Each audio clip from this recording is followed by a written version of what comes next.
Hey, welcome back to Practice Matters. We're in Module 2, which is called Quit Practicing at Rehearsals. And we'll get into why I titled it that in a moment. But a big part of this module is about when to practice. I know that sounds kind of elementary, but it's super easy for worship teams to get the order of preparation wrong. Let me explain it this way. Do you ever hear a comment, or maybe you've made this comment after the second or third service, and you say something like, wow, things really came together for us at this last service? Or if you only did one service, maybe, man, I wish we could do another service together because, hey, you know, things were starting to come together. Well, it's pretty obvious. After you played something 2 or 3 times, you're getting solid at it. But really, if you think about it, is that fair to the first service? If we're truly about serving our congregation, the first service should be as polished as the last. And I recognized this issue with me and my team several years back, and I started asking myself, hey, why aren't we as prepared for the first service as we'd like? And so I started working backwards, okay? So why is the second service the most polished service? Well, because we've had a chance to run all the songs and the transitions and all the other elements during the first service, okay? So then why aren't we as prepared for the first service? Well, I guess that we're not getting in a full run through during the pre-service warm-up time.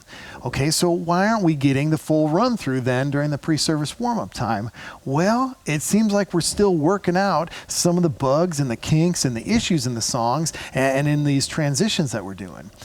So why are we still working out the songs and transitions during warm-up? Well, I guess we didn't fully tackle those pieces during rehearsal. So why didn't we work out the songs and transitions during rehearsal? Well, I think it was because we were still learning our parts for each song. And so why are we learning our parts for each song in rehearsal? That's because we're not practicing at home. We're practicing at rehearsal. And do you see the domino effect? We're missing a step of our preparation. And here, let me give you the big steps of preparation. There's just 3 of them. The first one is to practice, and that's the individual musician's learning event. And the second one is rehearsal. That is the band or the team's time to form the individual pieces into a true musical composition. It's also a time to work out transitions from one song or one worship element to the next. And then the third part of preparation is the run-through. It's like a dress rehearsal. You play through the songs and you make sure all the transitions and everything are solid. So when you and I don't practice before rehearsal, we use the rehearsal to learn the song individually versus rehearsing the song as a team.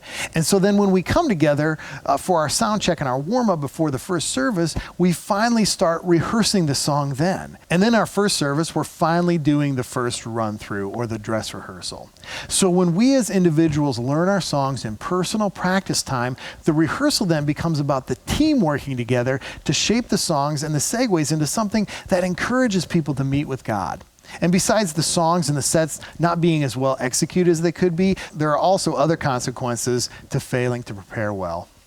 Let's say I fail to prepare on my own for a new song. Well, that puts me in survival mode during rehearsal. I'm thinking about the chord changes on the guitar. I'm thinking about the melody as I'm leading, or a harmony if I'm singing background. And I'm also scanning ahead in the chart to see, hey, where are the repeats and where's this song going? And guess where my focus is? It's all on me. During that time that we're supposed to be relational, I'm all me focused.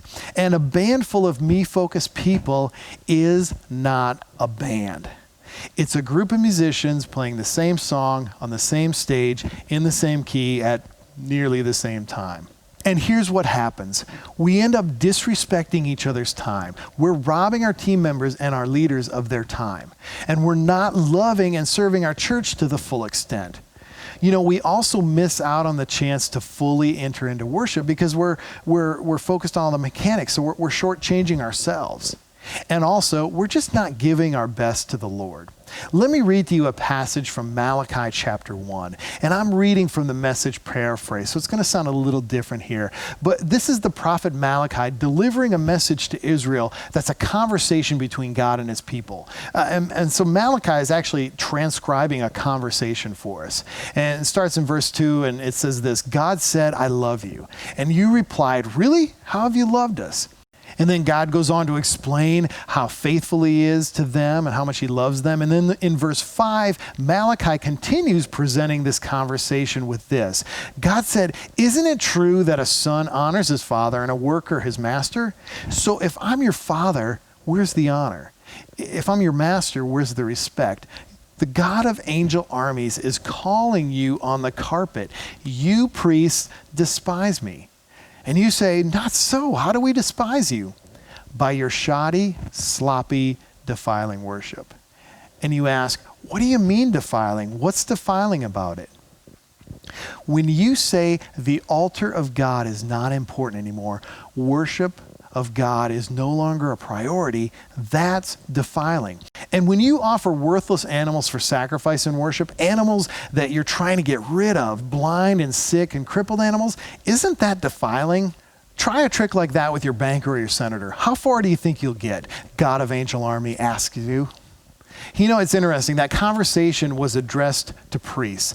And do you know what we're called in 1 Peter 2:9? We're called royal priests. We are priests. And one of the priestly functions we have as worship leaders or lead worshipers is to create a space for God and man to meet, just like the Levites did when they would set up the tabernacle. And we encourage people to worship, just like the temple musicians did that David appointed. So part of the sacrifice as worship musicians is the time and the energy of personal preparation. And here's the thing. If you were called upon to sing the national anthem at a big sporting event, or you got a gig at a high-end establishment, or had a chance to open up for a big-name band, how much do you think you would prepare beforehand? You know, but we think nothing of just winging it for God. And I know this sounds kind of harsh, but we fail our priestly role when we don't prepare.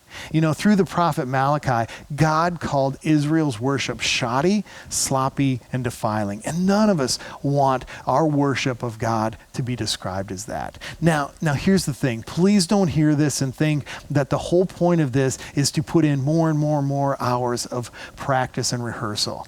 No, the whole point of Practice Matters is to help you practice more effectively and efficiently so you don't have to spend as long in practicing. And leading worship in a local church is a weekly thing. So we need to do this at a sustainable pace, especially if you're leading every week or several times a month. So these modules will help you become better stewards of your time.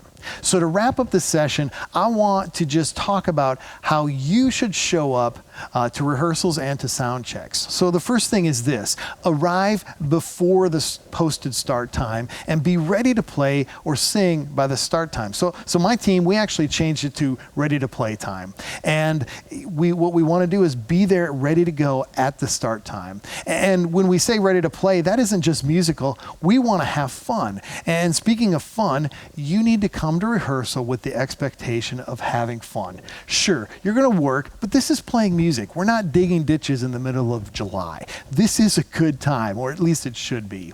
So come with the expectation that you're going to have fun. And also come with your music learned.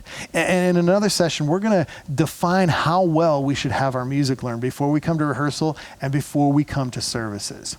And then another thing is be ready to engage with your team members.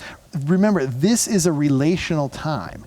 If you guys are enjoying each other on the platform, that will put your church at ease and be welcoming for them. And here's one last tip that helped me and my team. As a team, we committed not to listen to songs at rehearsal. You know, why is that? Well, because listening to music to like learn a part or to hear how the form goes, that's really a learning activity and it should be saved for practice. Now, every so often, we have to like turn the song on to just figure it out if we all missed a part. But we try not to do that because it takes up time and it should be something we do in practice. So let me wrap up with this. If you as team members can hold yourselves and each other accountable to the phrase, practice is personal, rehearsal's relational, it will do amazing things for your worship team.